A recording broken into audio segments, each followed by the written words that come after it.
സാറേ, ട്രംപിൻ്റെ വധശ്രമം അതിങ്ങനെ വാർത്തകൾ നിറഞ്ഞു നിൽക്കുന്ന ഒന്നാണ്. ഇപ്പോൾ നമുക്ക് പുതിയ വാർത്തകൾ വരുന്നത്, അപ്പോൾ അതിൻ്റെ പിന്നിൽ ആരാണ് എന്നുള്ളതിനെക്കുറിച്ച് അന്വേഷണമൊക്കെ നടക്കുന്നേ ഉള്ളൂ. പുതിയ വാർത്തകൾ വരുന്നത് ഇറാന് അതിനൊരു പങ്കുണ്ട് എന്നുള്ളൊരു വാർത്ത വരുന്നുണ്ട്. എന്തുമാത്രം അതിനകത്ത് യാഥാർത്ഥ്യമുണ്ട്? കാരണം ഇറാൻ ഇറാഖ് യുദ്ധം, അതുപോലെ ട്രംപ് അധികാരത്തിലിരുന്ന സമയത്ത് ഉള്ള ചില വിഷയങ്ങൾ, ഇറാനുമായിട്ടുള്ള ചില വിഷയങ്ങൾ, അവിടുത്തെ ചില ഒരു ഭീകരനെ വധിച്ചത്, ഇങ്ങനെയൊക്കെയുള്ള ചില കാര്യങ്ങളൊക്കെ അതിനകത്ത് ഉണ്ട്. അപ്പോൾ അതിൻ്റെ യാഥാർത്ഥ്യം എന്താണ്? അതിനകത്ത് വസ്തുതകൾ ഉണ്ടാവുമോ? അത് വലിയ വസ്തുതകൾ ഉണ്ടാവുമെന്ന് എനിക്ക് തോന്നുന്നില്ല.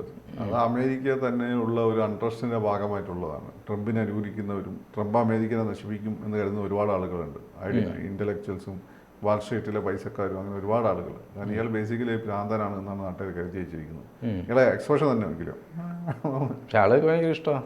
ആളുകൾക്ക് ആർക്കും ഇഷ്ടം, അതാണ് എൻ്റെ പ്രശ്നം. അമേരിക്ക നിങ്ങൾ ബേസിക്കലി പറയുന്നത് അമേരിക്കയിലെ അതിസമ്പന്നരായിട്ടുള്ള ലോകത്തിലെ സമ്പത്തിൻ്റെ ഏതാണ്ട് 60% കൈവശം വെച്ചിരിക്കുന്ന ആളുകളെയാണ്. ഈ ഫ്രോഡ് പോലെയുള്ള അവർക്കൊന്നും ഇയാൾ ഇഷ്ടമല്ല. വാൾസ്ട്രീറ്റിന് ഇയാൾ ഇഷ്ടമല്ല, മീഡിയക്ക് ഇയാൾ ഇഷ്ടമല്ല. ഇയാൾ ഇഷ്ടം ലോവർ മിഡിൽ ക്ലാസ് ആളുകൾക്കും താഴെ തട്ടിലുള്ള ജനങ്ങൾക്കാണ് ഇയാളെ ഇഷ്ടം. അമേരിക്ക പൊതുവെ എന്ന് പറയുന്നത്, നിങ്ങൾ അമേരിക്ക ഈ പാവങ്ങളൊക്കെ ഉൾക്കൊള്ളുന്നതെന്ന് പറയുമെങ്കിൽ പോലും അമേരിക്ക ബേസിക്കലി വാൾസ്ട്രീറ്റിൻ്റെ പൊളിറ്റിക്സ് ആണ് അമേരിക്കയുടെ പൊളിറ്റിക്സ്. അതാണ് മുമ്പ് അമേരിക്കയുടെ പ്രസിഡന്റ് പറഞ്ഞിട്ടുണ്ട്.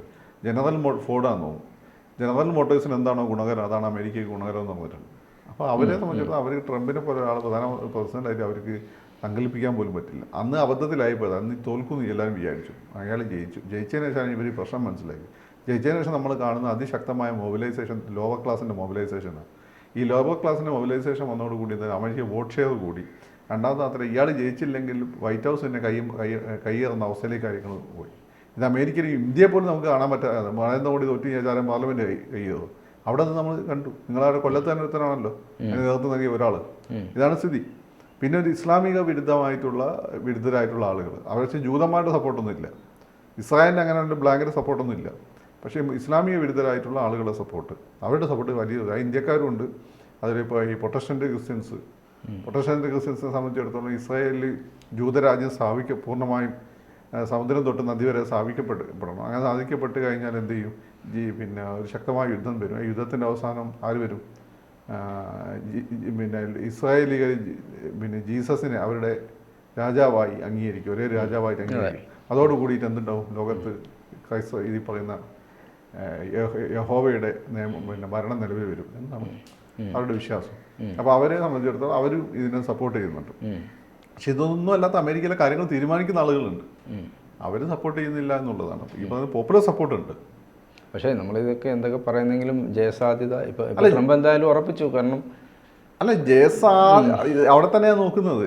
ഇങ്ങനെ ജയസാധ്യത നമ്മൾ പറയുമ്പോഴും നമുക്കറിയില്ല. അമേരിക്കയിൽ ജയസാധ്യത വളരെ ഉണ്ടായിരുന്ന അൽഗോറിനെ തോൽപ്പിച്ച സ്ഥലമാണ്. ഈ ഫസ്റ്റ് തവണ ഇയാൾ ജയിച്ചു എന്ന് വെച്ചാൽ ഇയാൾ ജയിക്കുമെന്ന് ആരും കരുതിയില്ല. അതെ അതെ. ഇത്തവണ എന്താ സംഭവം എന്ന് വെച്ചാൽ അവർ കരുതിയിരിക്കും. കാരണം അമേരിക്ക ലോകത്ത് ആര് ഭരിക്കണം തീരുമാനിക്കുന്നവരാണ് അമേരിക്ക. പിന്നെ അവരാര് ഭരിക്കണം അവർക്ക് തീരുമാനിച്ചു. മാത്രമല്ല ഇയാൾ ഇല്യൂമിനാറ്റി അല്ല, റഷ്യൻ മാഫിയയുടെ ആളാന്നൊക്കെ പറയപ്പെടുന്നുണ്ട്. അപ്പോൾ ഇതൊക്കെ ഒരു ഫാക്ടറാണ്. രണ്ടാമത്തെ കാര്യം, ഇറാൻ ഇയാളെ അപായപ്പെടുത്താൻ ശ്രമിച്ചോ എന്ന് ചോദിച്ചാൽ ഇറാനുമായിട്ടുള്ള യുദ്ധത്തിലേക്ക് പോകാതെ ഇയാൾ സൂക്ഷിച്ചിട്ടുണ്ട്. എന്നാൽ ഇയാളുടെ ഒരു പോളിസി എന്ന് വെച്ചാൽ മേക്ക് അമേരിക്ക ഗ്രേറ്റ് അഗൈൻ. വലിയ യുദ്ധങ്ങളിലേക്കൊന്നും പോകാതെ അമേരിക്കനെ കൂടുതൽ സമ്പന്നമാക്കുക. അമേരിക്ക വലിയ യുദ്ധത്തിന് പോകാതെ അമേരിക്കയുടെ സമ്പത്ത് അമേരിക്കയിലെ സാധാരണക്കാരായ ആളുകളുടെ ഉന്നമനത്തിന് വേണ്ടി, അവരുടെ വളർച്ചയ്ക്ക് വേണ്ടി, അവരുടെ ആരോഗ്യത്തിന് വേണ്ടി, വിദ്യാഭ്യാസത്തിന് വേണ്ടി ചിലവഴിക്കാന്നുള്ള ഇയാളെ പോളിസി. അതുകൊണ്ട് ഇയാൾക്ക് കൈയടിക്കുന്നു. അതുകൊണ്ട് ഇറാനിലെ ഒരു യുദ്ധത്തിന് ഇയാൾ ആഗ്രഹിച്ചിരുന്നില്ല. ഇറാൻ യുദ്ധത്തിന് ആഗ്രഹിച്ച മറ്റുള്ള ആളുകൾ, നമ്മൾ സമാധാനവാദികൾ, ഒബാമ അല്ലെങ്കിൽ ഇപ്പോൾ ഉള്ള ബൈഡനെ പോലുള്ള ആളുകളാണ്. പിന്നെ ഇറാന്റെ പ്രധാനപ്പെട്ട സൈനിക മേധാവി അടുത്ത് കൊല ചെയ്യപ്പെട്ടിരുന്നു. ഇറാന്റെ പ്രസിഡന്റ് ഈയിടെ കൊല ചെയ്യപ്പെട്ടിരുന്നു. അതിന്റെ പിന്നെ മറ്റേ സൈനിക മേധാവിയെ കൊന്നത് നാറ്റോ ആണ്, ഇസ്രായേലും നാറ്റോ എല്ലാം കൂടിയാണ്. പിന്നെ ഇദ്ദേഹത്തെ കൊന്നതാണ് ആരാണെന്ന് അറിയില്ല, റൊഹാനിയെ കൊന്നത്. അതിനുള്ളിൽ ഒരു ഇൻസൈഡ് ഓപ്പറേഷൻ ആവാനാണ് സാധ്യത. അപ്പം മറ്റേതിന് പ്രതികാരം ചെയ്യാൻ പോകാന്ന് വെച്ചാൽ എനിക്ക് അത് തോന്നുന്നില്ല. അങ്ങനെ പ്രതികാരം ചെയ്യാൻ പോയി കഴിഞ്ഞാൽ ഇത് അമേരിക്ക അറിഞ്ഞു കഴിഞ്ഞാൽ എന്താണ് സ്ഥിതി? ഇപ്പോൾ ഇന്ത്യ തന്നെ അവിടെ പോയി ഇന്ത്യൻ തീവ്രവാദിനെ വെടിവെച്ച് വന്നിട്ട് അവരുമാർ അതിൻ്റെ പിന്നാലെ ചൊറിഞ്ഞു കിടക്കുകയാണ്. പിന്നെയാണ് അവരുടെ നേതാവിനെ വെടിവെച്ച് വന്നാൽ അത് ഇറാനെ സംബന്ധിച്ച് ഇറാൻ്റെ നാശത്തിലേ കലാശിക്കുള്ളൂ. അപ്പോൾ അങ്ങനെ ഒരു നീക്കത്തിൽ ഇറാൻ പോകുമെന്ന് എനിക്ക് തോന്നുന്നില്ല. പ്രത്യേകിച്ച് അവരുടെ പ്രസിഡന്റ് ഉൾപ്പെടെ കൊല്ലപ്പെട്ടിരിക്കുന്ന സാഹചര്യത്തിൽ മാത്രമല്ല അവിടെ ഇപ്പോൾ ഒരു എന്താ പറയുക റിഫോമിസ്റ്റ് ഗവൺമെന്റ് അധികാരത്തിൽ വന്നു. അപ്പോൾ അവരിത്തരം കാര്യങ്ങൾ സംഭവിക്കില്ല. അവരെ സംബന്ധിച്ചിടത്തോളം ട്രംപിനെ പോലെ തന്നെ ഇറാൻ്റെ ജനങ്ങളുടെ പുരോഗതിയാണ് അവരുടെ ലക്ഷ്യം. അപ്പോൾ അത് ഈ പറയുന്ന ഇന്റർനാഷണൽ മീഡിയ ഉണ്ടാക്കുന്ന ഒരു കോൺസ്പിറസി തിയറിയാണ്. അതിൽ വലിയ കാര്യമൊന്നും ഉണ്ടാവില്ല. ഇത് അമേരിക്കൻ്റെ ഉള്ളിൽ നടന്നിട്ടുള്ള ഒരു ഇൻസൈഡ് ഓപ്പറേഷനാണ്.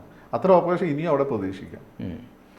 ഈ ട്രംപ് വീണ്ടും അധികാരത്തിൽ വന്നാൽ ഇറാൻ്റെ ഗതി എന്തായിരിക്കും? ഇറാനെതിരെ അദ്ദേഹം തിരിയുമോ? സാധ്യമല്ല. ഇപ്പം പുതിയ റിഫോമിസ്റ്റ് ഭരണകൂടമൊക്കെ ആയതുകൊണ്ട് അവർ തിരിയാൻ സാധ്യതയല്ല. കാരണം തിരിഞ്ഞു കഴിഞ്ഞാൽ അത് വലിയ ഗ്ലോബൽ വാറായിട്ട് മാറും. ഗ്ലോബൽ വാറായി മാറും. പിന്നെ അമേരിക്കയുടെ റിസോഴ്സസ് മൊത്തം ഇതിനു വേണ്ടി ഉപയോഗിക്കേണ്ടി വരും. അപ്പോൾ ഇയാളുടെ വാഗ്ദാനങ്ങൾ നിറവേറ്റാൻ പറ്റില്ല. അമേരിക്കയിലൊക്കെ വെറുതെ ഇവിടുത്തെ പോലെ വാഗ്ദാനം കൊടുത്തു പോകുന്ന സ്ഥലമല്ല, കൊടുത്താൽ നിറവേറ്റണം. അപ്പം അവിടെ യുദ്ധത്തിന് വേണ്ടി റിസോഴ്സസ് ഉപയോഗിച്ചാണ് അമേരിക്ക ഈ രീതിയിൽ നശിച്ചു പോയത്. അങ്ങനെയാണ് റഷ്യ നശിച്ചു പോയത്. അപ്പോൾ ഇയാൾ പറയുന്നത് അങ്ങനെ യുദ്ധങ്ങൾ വേണ്ട, നമ്മളെ കാര്യം നോക്കിയാൽ മതി. അപ്പോൾ അതുകൊണ്ട് അമേരിക്കയും ഇറാനുമായിട്ട് നേരിട്ട് ജോഗ്രഫിക്കലി ടെറിട്ടറീസ് ഇല്ല. അവർ വളരെ വിദൂരമായ പ്രദേശങ്ങൾ നിൽക്കുന്ന രണ്ട് രാജ്യങ്ങളാണ്. ഇനി ഇസ്രായേലാണ് അവരുടെ ശത്രു, ഇറാൻ്റെ. ഇസ്രായേലിന് ഇവരെ നേരിടാനുള്ള കെൽപ്പുണ്ട്. പിന്നെ എന്തിനാ അമേരിക്ക അതിലിപ്പോൾ തലവെച്ച് കൊടുക്കുന്നത്? ഇസ്രായേലിന് വേണമെങ്കിൽ ലോജിസ്റ്റിക് സപ്പോർട്ട് അത് ഇദ്ദേഹം അല്ല ബൈഡൻ വന്നാൽ ആരും കൊടുക്കുമെന്നല്ലാതെ നേരിട്ട് യുദ്ധത്തിൽ തലയിടുന്നത് എനിക്ക് തോന്നുന്നില്ല. അതിനുള്ള ശേഷി ഇപ്പം നാറ്റോയ്ക്ക് ഇല്ല എന്നാണ് ഒരു പ്രധാനപ്പെട്ട കാര്യം. പിന്നെ ഇയാളെ സപ്പോർട്ടേഴ്സ് ലോവർ ക്ലാസ് ആണ്. അവർക്ക് വേണ്ടി എന്തെങ്കിലും ചെയ്തു കൊടുക്കും. ട്രംപിന്റെ അവർക്ക് വേണ്ടി എന്തെങ്കിലും ചെയ്തു കൊടുക്കും. പറയുമ്പോൾ ലോവർ ക്ലാസ്സും ഒക്കെയാണ് ഇയാളെ സപ്പോർട്ടേഴ്സ്. പിന്നെ മുസ്ലിം വിരുദ്ധരും. ആ ലോവർ ക്ലാസ് ആണ് ഇയാൾക്ക് വേണ്ടി ഡൈഹാർഡായിട്ട് രംഗത്ത് ഇറങ്ങുന്നത്. കാരണം അവർക്ക് വേറെ വഴിയൊന്നുമില്ല. പലർക്കും വീടില്ല, വിദ്യാഭ്യാസമില്ല, ജോലിയില്ല. അപ്പോൾ അവർക്ക് കാര്യങ്ങൾ ചെയ്തു കൊടുക്കണമെങ്കിൽ അമേരിക്കയുടെ സമ്പത്ത് അമേരിക്ക തന്നെ വിനിയോഗിക്കപ്പെടണം. മേക്ക് അമേരിക്ക ഗ്രേറ്റ് അഗെയിൻ എന്നാണ് അങ്ങനെ പറയുന്നത്. സാമ്പത്തികമായി ഗ്രേറ്റ് അഗെയിൻ അതിന്റെ മുദ്രാവാക്യം. അല്ലാതെ ഇനി പോയി ഇന്ത്യ പിടിച്ചെടുക്കുക, പാകിസ്ഥാൻ പിടിച്ചെടുക്കുക എന്നുള്ള പരിപാടിയല്ല ഇയാളുടെ. അപ്പോൾ അതുകൊണ്ട് ഇയാളുടെ അണ്ടറിൽ ലോകത്ത് അമേരിക്ക മറ്റു രാജ്യങ്ങൾ നമ്മുടെ സമാധാനപരമായ ബന്ധം കൂടുതൽ മെച്ചപ്പെട്ടിട്ടേ ഉള്ളൂ. ഈ ഡെമോക്രാറ്റ്സ് ഭരിക്കുമ്പോഴാണ് യുദ്ധം അതിശക്തമായിട്ട് സൈലൻ്റായി ഇൻറ്റൻസിഫൈ ചെയ്യപ്പെടുക. റിപ്പബ്ലിക്കൻസ് ആപ്പാടെ 2 ബുഷ്മാർ നടത്തിയ യുദ്ധമേ ഉള്ളൂ. ആ യുദ്ധം എന്ന് വെച്ചാൽ അത് അന്നത്തെ സാഹചര്യത്തിൽ അനിവാര്യമായിരുന്നു. രണ്ടാമത്തെ ബുഷ് ഒരു വട്ടനായിരുന്നു, ട്രംപിനെ പോലെ. അച്ഛനും വീരുള്ള ആളായിരുന്നു.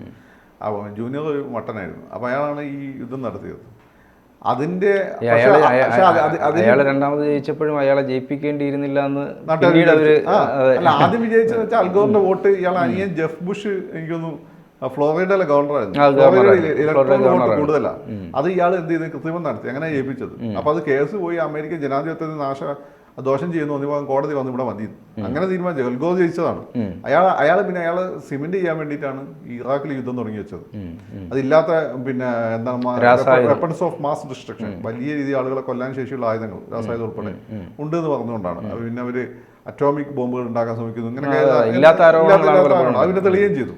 അപ്പൊ അങ്ങനെ ഒരു മണ്ഡലത്തിലേക്ക് ട്രംപ് പോകാൻ സാധ്യതയല്ല. പിന്നെ ആ യുദ്ധം ഇന്റൻസിഫൈ ചെയ്തത് സത്യത്തിൽ നിങ്ങൾ വിചാരിക്കാത്ത ഒരാളാണ്, ഒബാമയാണ്.